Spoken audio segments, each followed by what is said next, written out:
Hi, everybody. Welcome back to Dave's Top 3,000 Songs of the Rock Era.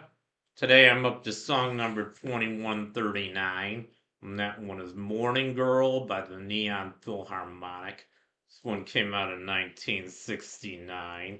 Here's a picture of the single, and was also released on their album called um, The Moth Confesses. Kind of a strange title. They were a psychedelic rock group in the late 60s, and a lot of them had kind of strange titles. But anyway, here's a picture of the Neon Philharmonic. I had a hard time finding a picture. This is a picture of the band from around the time they recorded it. They were a one-hit wonder. I'll get into them in a minute. But as usual, I'm going to start with a sample of the song, and maybe I'll go to their we'll go to their single jacket. Anyway, here's a sample of Morning Girl by the Neon Philharmonics.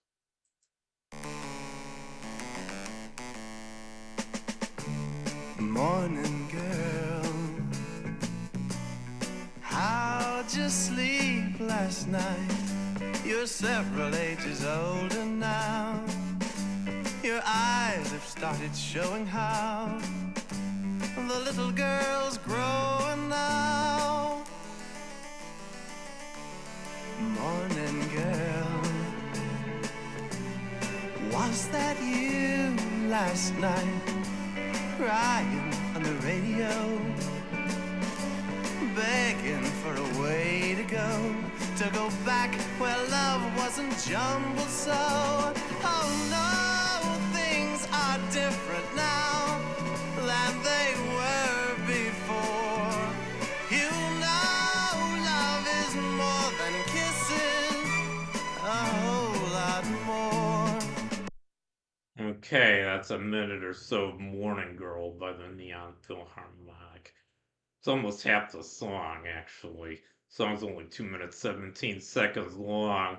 I think it's a good song, though. Unusual song, But, I guess I should say what the song's about. You can kind of tell from the lyrics. And the lyrics are a little bit cryptic, but basically about loss of innocence of a young girl growing up. I mean, I guess I just read this today, but the song was written by an American songwriter and classical musician named Tupper Saucy, and I guess according to him, the song is about a young woman greeting a new day with a fresh perspective. After kind of living in a hectic city environment with a lot of stressful stuff going on. Greeting a new day with an optimistic spirit going out where the wild wind blows. I didn't play that part, but I don't know. I mean, that was what he said the song's about. I mean, it has other underpinnings, obviously. I mean, like I said, it's about loss of innocence of a young girl. But I think there's more to it than that. I mean, when I first heard this song, and I used to listen to a lot of '60s oldies when I was in my 20s. And I always thought the song was from the perspective as a singer. He just spent the night with this girl. I hope she wasn't underage. But they just spent the night. I guess they had sex, and she's ready to move out into the world. He doesn't want to maintain a romantic relationship with her. He's telling her, you got to move on. Find your man. He's out there somewhere. I'm not the one for you. I mean, that's kind of a bad attitude for a man, but a lot of men had that kind of attitude back then. I think a lot of them still do, just kind of, wham bam, thank you, ma'am. But, I don't know. I mean, that was just my interpretation. Maybe you guys are free to have your own interpretation of this song. I don't know. I guess that's part of the beauty of the song. A lot of this open interpretation, like a lot of other songs were around this time. A lot of kind of cryptic songs where you have to kind of fill in the dots yourself. So I guess that's what the song's about. That's pretty much everything I have to say about it. Maybe I should talk about the group, the Neon Philharmonic now. They weren't really a rock group. I mean, they did have this hit. They were one hit wonder.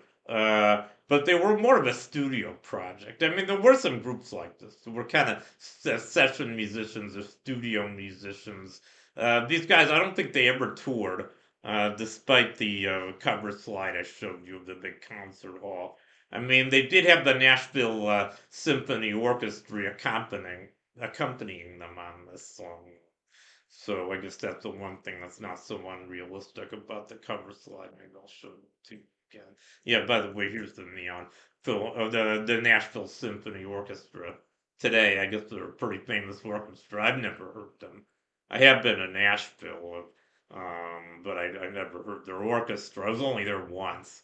I didn't even hear any country music when I was there. I was just there for one day on a road trip across the country. I did go to a blues bar in Memphis, though. I went to, I think it was BB King's. I got to hear some very great blues on Beale Street. But I never heard any country music in Nashville. I guess I have to go back there. And I haven't heard the Nashville Symphony Orchestra either. But anyway. Yeah, and then here's the composer, Tupper Saucy. And yeah, here's a kind of fantasy picture I generated with Google, and I was trying to generate a picture of a concert hall, and I put some '60s paraphernalia, and I guess if Neon Philharmonic had actually ever gone on tour with the Nashville Symphony Orchestra, it might have looked something like this, and I think it would have been a pretty spectacular concert. So maybe it's a pity they didn't actually do this. But anyway, I can't rewrite history.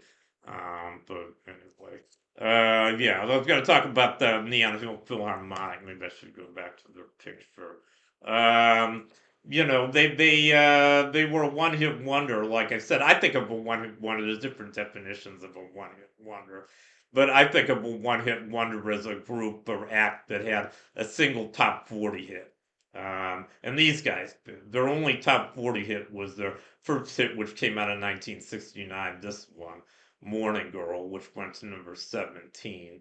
And then they followed that up the next year, 1970, with a song called Heidi Ho Princess, which went to number 94.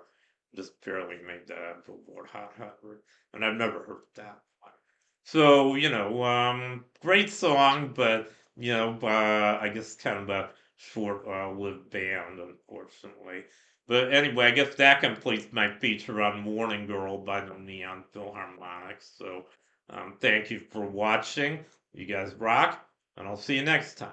Bye.